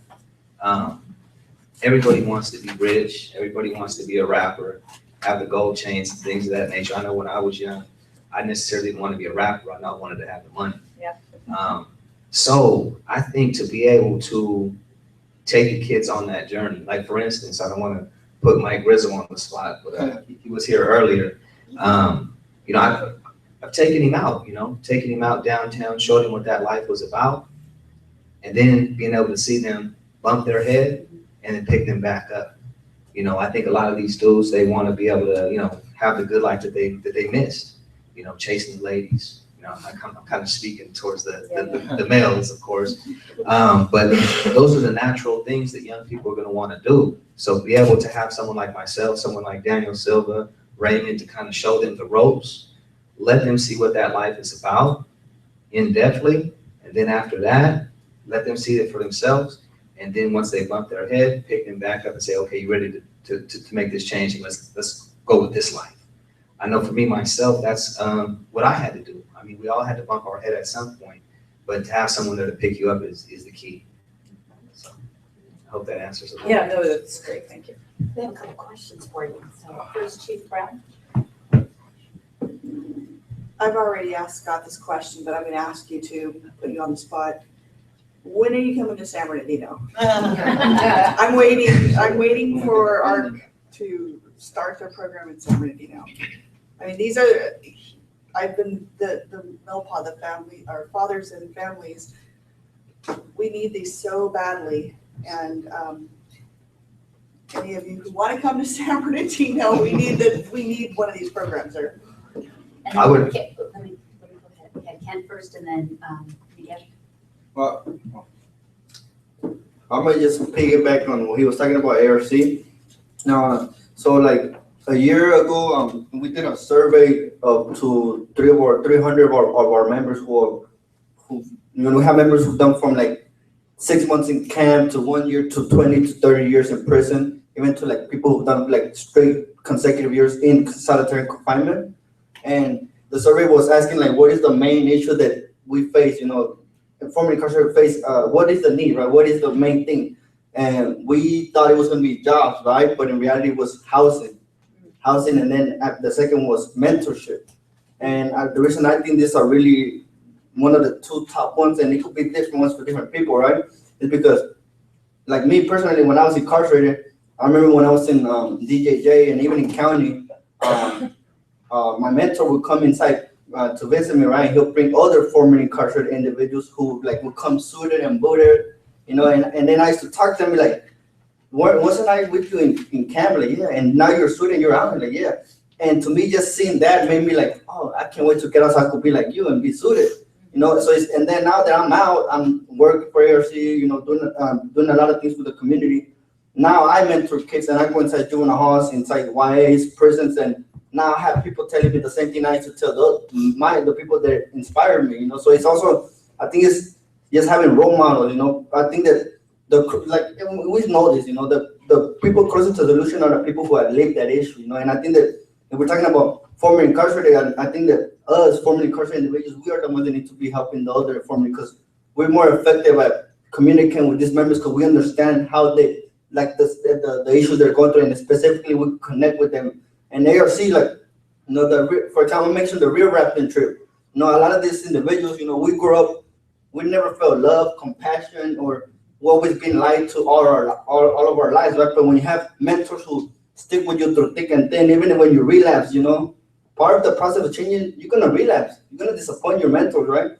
But if they stick with you no matter what, that really shows the kids that you matter when you're there, no matter what. And to me, that's what helped me and helped a lot of our members. And like this real rafting trips, this annual retreats that we create for ARC, Catalina Island, real rafting, sometimes with the cultural exchanges to Washington or New York. These are good because they expose them to things they never lived, you know. Like I remember we went to real rafting last year, we took over 50 members. One guy who had just gotten out of doing 15 years in solitary confinement in the Pelican Bay Shoe. Next thing you know, we're in the real rafting playing like kids. All these people who were at one point in their lives in prison, now they're having fun, making up for those memories that were never able to make. So I think being exposed to things like that, you know, and different things outside of, you know, a lot of us are stuck in a bubble in the hood. If we step out and go to New York, go to different states, you're gonna see that there's more out there in the world than just the hood. So that's just my. Thank you. Before I have you comment, did you want to respond to Chief Brown's comment? Are you going to San Bernardino? Oh yeah, definitely. I mean, let us know when we can come. You know, I have a hard time, like I told you, hiring folks here in Sacramento. So I mean, I think what we have to do is really kind of push Scott. Let the need be known. Approach the county board of supervisors in San Bernardino and try to get things, you know, profit. I mean, I know he's looking to expand to the Bay Area next. You don't even need to go to the board. Just come talk to me. I'll exchange with you. I've got my card here. I'll give it to you. Appreciate you. I think very the much. Bay Area sounds like a good idea first. Yeah, I know Oakland is next on the list, and then I think Salinas, around the Salinas. You can bump me up. Let's make it happen. Appreciate it. So I just wanted to reiterate on your question on that. So I've been a member of ARC for possibly already 4 years, and that was probably one of the biggest difficulties is asking for assistance in our county. Me and Ramon Leja could probably piggyback on the need for programs and, you know, reentry. I think without, you know, community-based organizations, it would have been very difficult to succeed. I think it was just, once I got out, my probation officer didn't even want to shake my hand. He gave me an agency which was thinner than the piece of paper I wrote on in letters to girls when I was incarcerated. So I felt very disrespected. But to piggyback is like I would always ask ARC for help. It allowed me to begin an internship with an assembly member. Then later on, you know, brought me to a mazes of opportunities and struggles. You know, nothing came easy. I found myself washing dishes again at 4:30 in the morning at Applebee's.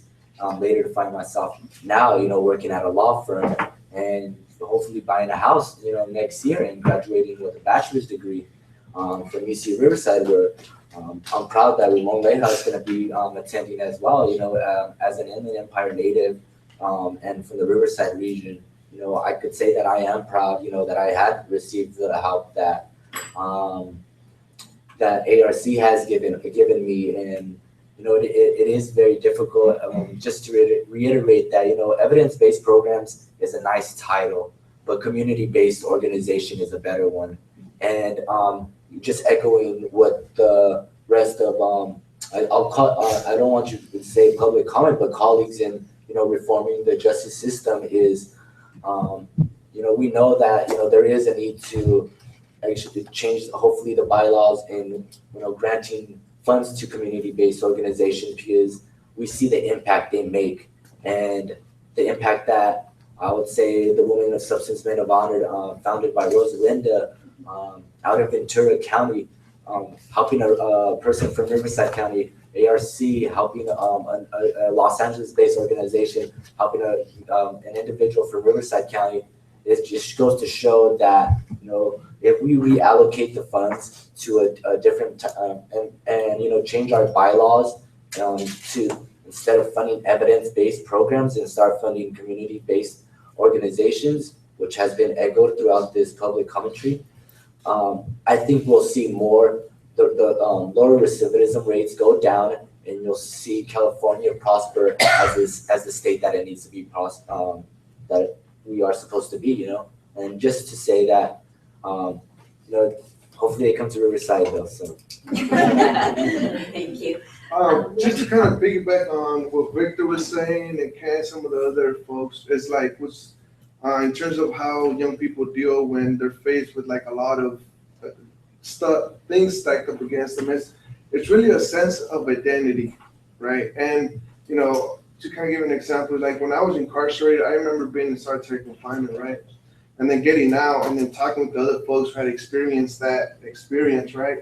And I was here. The common thing was like, hey, I didn't like it in there. I hate being by myself, and it was bad. Personally, for me, not to say that I enjoyed being solitary confined, but like I was okay because I always had books. For me, like books were and stuff like that. I know that's a little bit on the extreme side, but even translated to the outside world here in society, where these young people are like, it's all about social media. They're trying to fit in. They have no sense. They're trying to belong. They have no sense. They have to be on Facebook, Instagram, all those crazy apps I don't even know about, 24/7 for them to have a sense of belonging. But if we can find a way to really inculcate a sense of identity to the young people, where they don't have to go on Facebook or the hood or wherever they want to go, for them to have a sense of belonging who they are, then that would be helpful. I think when really helping young people understand, especially the formerly incarcerated folks, like helping folks understand like what does that mean? What does it mean to be black, brown, Asian, etc., right? And really allowing young people to self-actualize and have it within themselves to really understand who they really are. And unless we can really help young people to, realize those type of things, and they're always gonna keep searching it somewhere else. And that I feel also translates to their success. Like a lot of people can't really succeed because going back to their basic needs, they don't self-actualize, they don't know how they fit in this world as an individual, as another member in society. And so I think just really inculcating a sense of identity, cultural awareness really helps young people out. Appreciate it. Thank you.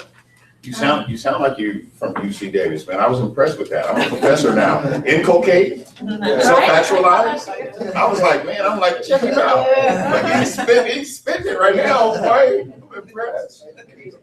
I want to say one thing. I just want to say one thing to Miguel. So evidence-based and community-based are not necessarily incongruent.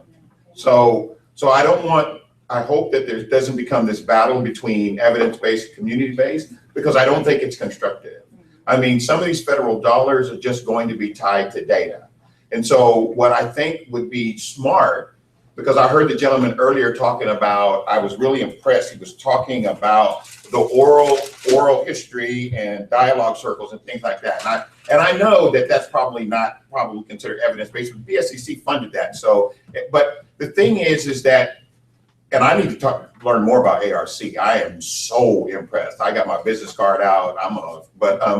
Because that's doing good work. But what we need to do is cross-train individuals, especially community-based organizations, on how to, in fact, gather data and demonstrate that they are, in fact, evidence-based. Everything that's evidence-based was not evidence-based at one time.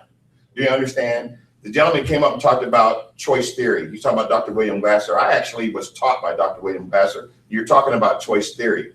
And choice theory is something that we've been using at my agency that's based on relationships and everything you guys have been talking about. It's been our clinical philosophy of strategies for change for the last 15 years. It wasn't evidence-based, and I had to fight tooth and nail to be able to use my choice theory curriculum. But what I did was I gathered data, and I was part of the data that was submitted to the National Registry.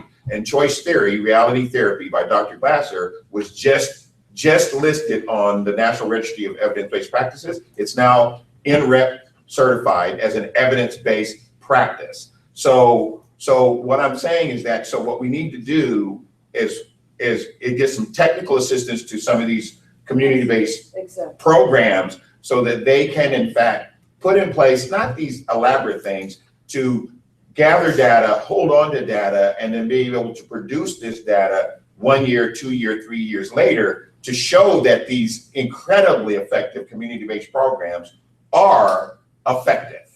And then once that happens, then there's no argument as to why they should not get funds, why they shouldn't be funded, and things like that. So I just want to make sure that we understand that those things are not incongruent. We just need to educate both sides, the people that are looking for evidence and the community-based organizations that are doing this excellent work. And so I think we have another public comment, but before we go to the public comment, let me just say a little bit about evidence-based programs. It isn't as easy as just having your data. To be an evidence-based program, you have to go through a rigorous research, which costs a lot of money, and it has to be demonstrated over and over. So community-based organizations have this incredible burden because you may have all your data and you may be able to show, but you need to get an outside researcher that's going to come in and that's going to look at it. But California is looking at a project called California Reducing Disparities Project that is focusing on ethnic and racial communities, and it's looking at how many of the programs that you were speaking about, community-defined programs, in fact, are evidence-based programs. They are in the programs where you're saying. So it's a new growing trend called community-defined evidenced programs, looking at knowing what works within our community. And this is getting some national speed. And at the CJJ conference, in fact, there was a presenter that was saying, if all of these evidence-based programs work, why don't they work? Right. What works within our communities? And so I heard a lot of great comments about the importance of making sure that our programs that we are funding, that we are looking to, are balanced, they're culturally competent, they're serving the communities that need to be served. And I think that's where the gap exists. And so I'm really glad to hear that we have a lot of expertise here, both within our membership, but also in the community in terms of your advising us what needs to happen. And we need to continue to look towards these programs, both those that are the official evidence-based, those that are the community-defined practices, and focus on how we collect that data so that we can make this, move this work forward. I did have a comment and just a real quick request. We heard from ARC that you did a survey, and one of the jobs that we're going to be doing, we're talking about our own survey. We're talking about how we collect information that's going to help us define our work. We want to get information from the community, like these public listening sessions. We have the online survey. If we can get your survey and the results of your survey, that would be great, because we want to be able to get as much information that helps define our work in terms of what kind of things are needed and how we fill the gaps, you know. So I would make that request to ARC, those folks that are connected with, I think we have the ARC in Sacramento, and then over here, if we can get that survey or the results, that would be amazing for us. Oh, just to clarify, I wasn't taking no sides on evidence or community-based. No, just echoing what the public was saying. No, it's all great. It's a very good conversation. It's a really timely conversation, and you know you were at the CJJ meeting and you heard the presentation from the Casey Foundation that foundations are looking at this, and California's in the forefront of that with our mental health. So it's a really good, important conversation. So I'm glad you brought it up. We have I see some hands, but I'm going to honor first the person who filled out the card and let them speak, and then we still have time. So those people who have your hands up, if you can line up after the person, would you? Erica Webster, Center on Juvenile Criminal Justice. Hi everyone, Erica Webster. I won't be here. I just wanted to respond to Chief Brown. In talking about starting ARC in San Bernardino, while it's a great idea, I also think in regards to the Title II funding that we're talking about now, a Title II grant could be the seed money to start San Bernardino's version of an ARC. I mean, what we're trying to foster with this funding is to start more things that offer the services like ARC offers. None of us would be able to exist if we didn't get some sort of grant funding originally, MILFA, CJCJ even. And so in terms of the community desire that already exists in San Bernardino to begin a diversion program or mentoring program or to provide housing or job training to the citizens of San Bernardino and then employ people of San Bernardino in San Bernardino, this could be the very opportunity that makes that opportunity possible for your own community. So huge fan of ARC as well, but I also wanted to stress that point that we want more diversity and more variety in terms of the community services that we're looking for. Yes. I absolutely agree. And I have, we applied for Prop 47 within our county, and we have a number of groups who do various things. One of the issues, and it was kind of touched on a little bit here, that I've noticed over time in our county is there are a lot of very well-intentioned people who want to do things, but they don't necessarily have the mentorship of maybe a large organization who know how to do it, meaning meet all the criteria that you have to meet. I mean, let's be realistic. When the money comes from a government organization, you got to check the boxes. You got to be able to be fiscally, prepared and have all of those ducks in a row. And so having an organization that's already structured, has a system in place, if they can come in and work with our people there, and I think that's more what I was saying is come to my county and show my people who are there, who are wanting to do this, how to do it, how to set that up. Sadly, there have been times when we've put out different types of requests for proposals, and many of our organizations are unable to meet the requirements. And when we've tried to, it's hard for a government agency to assist in that manner. Like you can put on workshops and you can do all that, but you can't really get in there and do it for them. And so it does become problematic. But, everybody loves Scott and everybody wants Scott to come to their county. So I'm just waiting for Scott to come. I would welcome any organization, actually, truthfully, that would be willing to come and work with our people. But thank you for that comment. I agree with you, and the funding is necessary. I think I saw a couple of hands of prior speakers, in a few minutes. And so if you could come on up. And then really quick, did anybody see my book that I passed around? Members? It's here, yes, right here. Yeah. Thank you. I'm sure. The Oregon stuff, right? Getting Yeah. worried. I was getting worried. Did you see my book?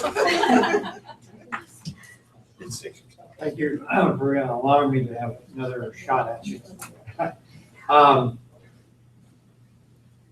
I've seen a lot of change in the last 50 years here in our state of California.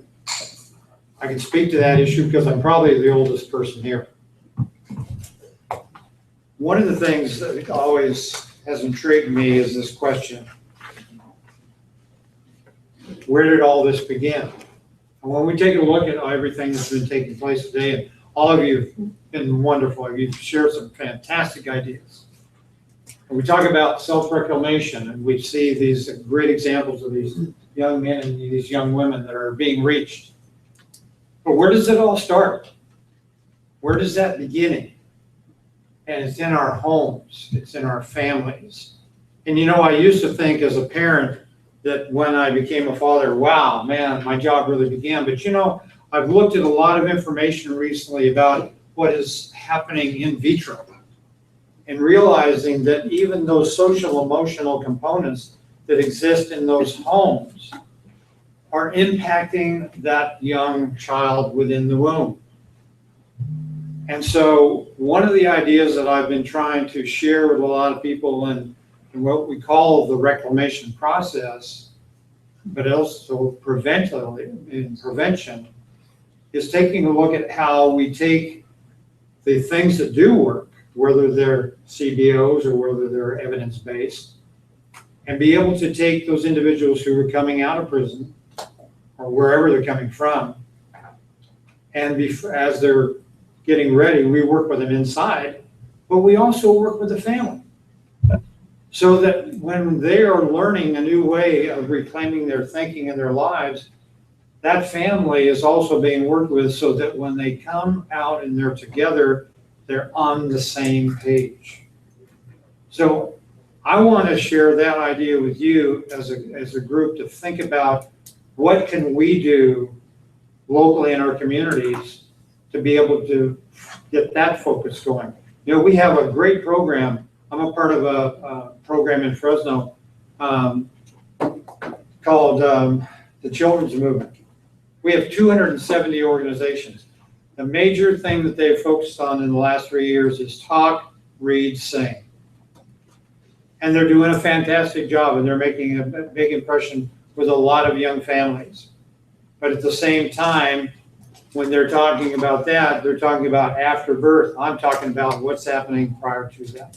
So I'd like to throw that idea out for you to think about, because I'm going to be attacking that in Fresno. Thank you. You're welcome. Do we have any other public comment?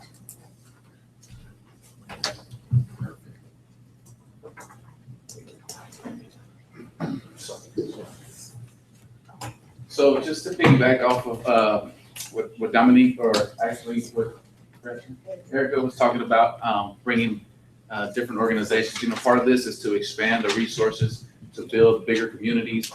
These individuals that stand out from these organizations come from certain communities. You know, you have Juan Gomez that comes from Watsonville, you have Israel from Salinas, Victor Balin that just left El Paso Heights. I myself grew up in Richmond. You know, very challenging environments. There's people like that, like us, in every single environment, in every single community. I think what these resources do and allow us to do is to go and find these individuals. Yes, we would like these big, successful companies to go into different environments, different communities, and continue the work that they're doing. I'm privileged to be linked up with these organizations as well, but I think what we need to do is provide funding to the little organizations, the little guys on the table, so that they can go out into the ground with the boots on the ground and find these individuals and expand this movement, expand this this success story. So anyways, that's just all I wanted to say. Hopefully we can do something like that within the next 2 years, which is when the funding will come up again for questions. So thank you. We have a question for you. No, I was going to make a comment, but I absolutely agree with you. I think that the most powerful is community-based within the community and that grassroots, and that sometimes what's needed is that template or toolkit. I think we're luckier in government. Like I think of my work with the International Association of Chiefs of Police. We thought of something on the adolescent brain, or we thought of something with chronic runaways and high-risk youth, and we partnered with the National Center for Men's, and we put together a toolkit, which was questions to ask runaways upon their return home. So these kind of great ideas, emerging best practices, whatever you want to call them, I almost feel like we need a toolkit for what ARC is or for what some of these other groups do, but there's not really that kind of template or that ability to network CBOs like there is within disciplines of probation or police chiefs or, you know, the education. So maybe some of what we need to do is really provide a platform for best practices within CBOs as part of it, because there are those fledgling groups within every community. And I think, like Sue mentioned earlier too, about developing sharp skills. You know, I was in CJJDP when there was a lot of rehabilitation. I feel very proud to be someone formerly incarcerated who actually was rehabilitated. You know, I've had automotive training. I know how to rotate tires, balance tires, do transmission work, change brakes. I got that in Preston, in Ione, right? I had landscaping classes. I've worked in landscaping before. You know, I've done that. I learned that there at 16 years old. I was a barber at one point. I know how to cut hair, so I do that for my family and friends. I did refrigeration and air, so all that stuff comes from in there. And so me as a young man, those sharp skills that I was taught when there was actually resources, that's why I work with an organization like Milpa now, because the name says it for itself, motivating individual leadership for public advancement, right? I'm trying to bring that to my community. And so now as a father of a 14-year-old and as a coach of youth sports and football and baseball and basketball for the last 3 to 4 years, I'm doing what I wish somebody would have did with me. Those sharp skills that they can take with them, the camaraderie, the playing as a team, a safe environment where you can lose. I teach my team all the time. This is a safe place to lose. It's okay that we lost the game. It's okay that we got our butt kicked. It's a safe place to learn that and to grow from that. And so I think, supporting organizations like MIPA, I'm in the process right now of trying to bring what MIPA provides in Salinas to Sacramento, right? Because this is the community that I live in. I'm in Yolo County, I'm in Sacramento, up and down the freeway, going to these trainings back and forth. But what about the cities that are being left out? What about the Fairfields? What about the Yuba cities? What about the Marysvilles? These are all great communities with a lot of tradition, and this is where we need to be. We need to go find the next guy from Yuba City that's going to be up here in this platform. So anyway, thank you guys. Appreciate your time. Thank you so much. So that concludes our public information session. I do want to really say thank you to the community members who came. I know some of you traveled a significant distance to be here, and we really appreciate all your feedback. I think you've heard from a lot of the members, the engagement and their interest in hearing what you had to share with us today. So again, I really appreciate that. The board will be taking summary of all of the comments and posting it on their website, probably not until After the September meeting. So after we've gone through the September meeting, we do want to remind everyone that we are having another public information listening session in September. It's going to be in Los Angeles. Please tell your colleagues or other folks to be available for that session as well. And then there's still opportunities to give feedback through the internet, and we will also be looking at developing a survey. For the committee members, item G, I think it was on our agenda, was we kind of got a little bit late on time. Item H, I should say, on our agenda was wanting to get some information on developing a survey. And we talked a little bit about that we'll push this off to the next meeting. But part of what we wanted to do was also let you know that we want to look at different databases, and we talked about some of that today, the importance of getting numbers and data and looking at different databases. I think there's some comments inside your package that show you some different resources that might be available as we start doing our work, how we look at that. And then I believe, Mary, we're good to cover that at the next meeting. We'll put it on the agenda. data piece, yeah. On the data piece, and anything else in that area? On the data, I think, yeah, if you could review the materials, because we've identified what are the known data sources that the Title II requires us to include, but we're interested in feedback from this committee about other suggestions to supplement that. So I think some discussion on that. I was just next door at the Title 15, and the California Endowment is this huge, like 80% survey. It has a lot of really good small little quotes. It's like qualitative and quantitative. But what kind of surveys are you looking for, or criteria? Well, we're looking for different ways to gather information, and so part of this was like the public information sessions, but also developing a survey that we might be able to put out to the community, that the community could give us input in terms of what are the gaps that are missing in programs. So very much like this, but in a way that people could fill out. What are the gaps that that exist? What are the highest needs? Is it housing? Is it jobs? And so really being able to have a tool that we could get out quickly and utilizing resources, different amounts. I would check out that one that they have, because it gives specifically for the BSCC, and it's just pretty phenomenal. I just went through it and I was like, wow. So I think a lot of it is already a good template that we would probably just add some like cultural pieces and some of the other pieces that are coming out. But it really gets to us. This is specifically going to ask it because for Title 15 regulation and revision, so. So, I mean, Yeah, we can definitely. it sounds like if you have a template on something that is working and it's been used and we can modify it, that sounds like a good, and of course, we want to just have conversation and input, and we're gonna ask, we'll send an email out just saying, please provide us your input, because we want to be able to get it out quickly, so we, don't want to wait till September to get it out, so, we do want to get your input, and I appreciate that. I thought I saw someone in the audience that wanted to give feedback on the survey. I apologize. I just wanted to say, I mentioned this at the last SACJJDP meeting, but Erica Webster and I partnered with the California Endowment to develop that survey. And when we developed that, we actually reached out to the Justice Coalition in Los Angeles to help us frame it and make it more youth friendly. So we actually partnered with TBOs in Los Angeles to help create that survey. And so I'd be happy to help do that again. That's right. We've got some feedback on that. Mary, any other, that I'm forgetting, any other updates that we need before we end our meeting? I don't believe so, Nicole. I think we're good. I think we're good. So this has been, again, I really want to thank the public. It's been a really helpful meeting. I think it helps us really start kind of putting all this information together for the work in front of us. So I really appreciate all the members staying, the adjustment in schedule, and we'll see you in a couple of months. Thank you. Thank you. Great meeting. Thank you. Oh my God.